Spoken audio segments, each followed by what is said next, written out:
இயேசு கிறிஸ்துவில் பிரியமுள்ள சகோதர சகோதரிகளே, அன்னையுடைய அன்பு பிள்ளைகளே, இயேசுவின் நாமத்தில் உங்கள் அனைவருக்கும் இனிய காலை வணக்கம். இன்று புதன்கிழமை.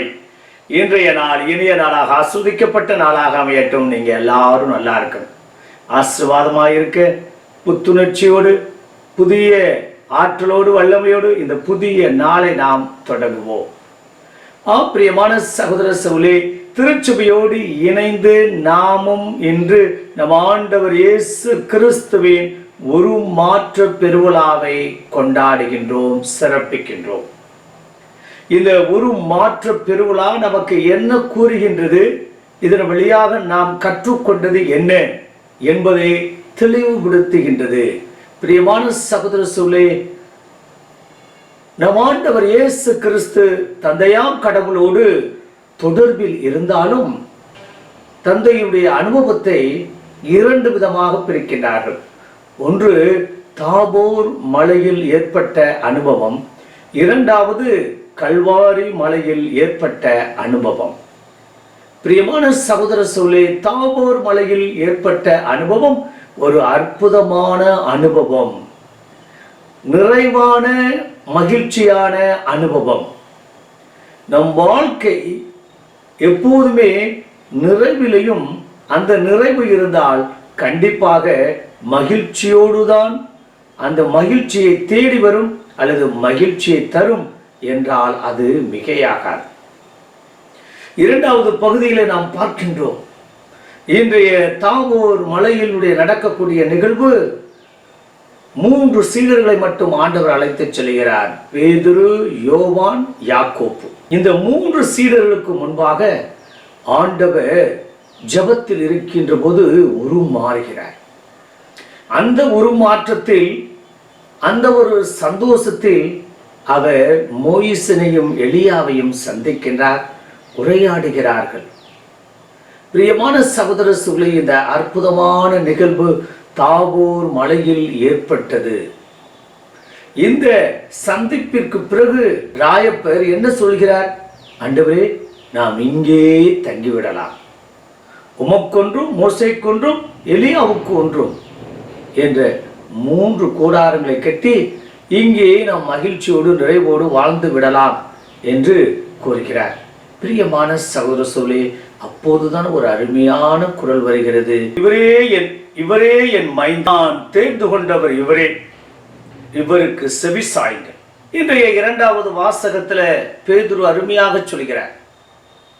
இது ஒன்று யோர்தான் நதிக்கரையில திருமுழுக்கு பெறுகின்ற போது, இவரே என் அன்பார்ந்த மைந்தர், இவரை நினைத்து நான் பூரிப்படைகிறேன், இவருக்கு செவி கொடுங்கள் என்று சொன்ன தேவன் இன்று தாபோர் மலையிலும் அதே அனுபவத்தை இவர்களும் பெறுகிறார்கள்.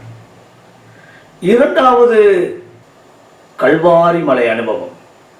கல்வாரி மலை துன்பமும் துயரமும் வேதனையும் அடியும் உதையும் அவமானமும் இழிவும், ஏன் உயிரை பறிக்கக்கூடிய ஒரு அனுபவம், உயிர் கொஞ்சம் கொஞ்சமாக போகக்கூடிய அந்த சித்திரவாதைக்குள்ளான அந்த அனுபவம்.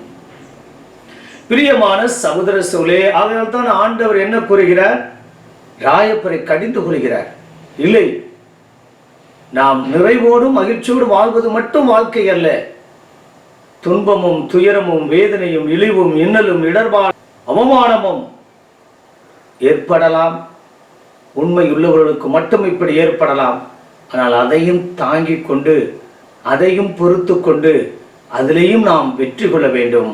அதுதான் உயிர்ப்பு.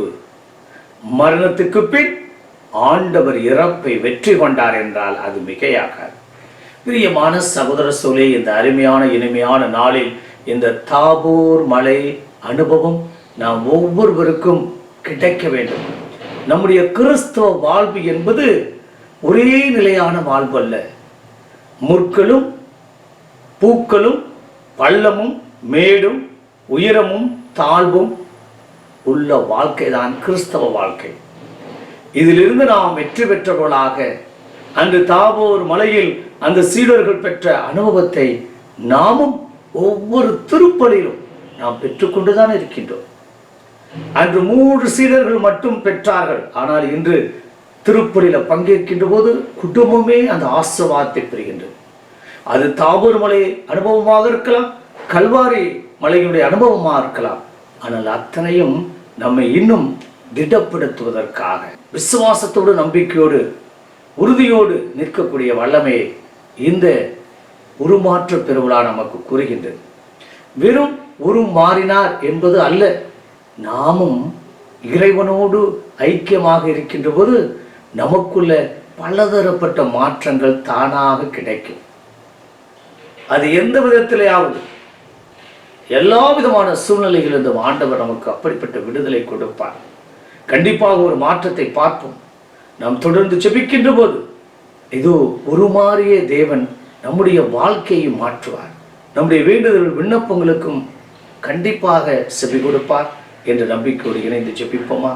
பரலோக தந்தை இறைவா, இந்த அருமையான இனிமையான நாளுக்காக உமக்கு நன்றி செலுத்துகிறோம் தகப்பனே. ஏதோ இன்று நீர் உருமாறியது போல நாங்களும் வாழ்க்கையில நிறைய காரியங்கள்ல மாறணும். எங்களுடைய சொந்த பந்தங்கள், குடும்பத்தில் இருப்பவர்கள் மாறணும்.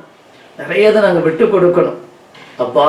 அப்படிப்பட்ட முழுமையான மாற்றத்தை கண்டவராக இதோ இவரே என் அன்பார்ந்த மைந்தர், இவரே நான் தேர்ந்து கொண்டேன், இவரை நம்புங்கள், இவர் மேல் நம்பிக்கை கொள்ளுங்கள் என்றெல்லாம் சொன்ன தேவனே, தொடர்ந்து எங்களை ஆசீர்வதிங்க. அன்று 3 சீடர்களுக்கு மட்டும் காட்சி கொடுத்த தேவனே, ஒவ்வொரு திருப்பலிலும் நீர் எங்களுக்கு காட்சி கொடுப்பது மட்டுமல்ல, உணவாக வந்து உணவாக வந்து எங்களை ஆசீர்வதித்துக் கொண்டிருக்கிறேன். தொடர்ந்து அப்படிப்பட்ட வல்லமை மிக்க நபர்களாக, ஆசீர்வதிக்கப்பட்ட நபர்களாக என்று வாழ கிருபை தரும்படி எங்கள் ஆண்டவராகிய இயேசு கிறிஸ்துவின் நாமத்தில் ஜெபிக்கிறோம் நல்ல பிதாவே, ஆமென்.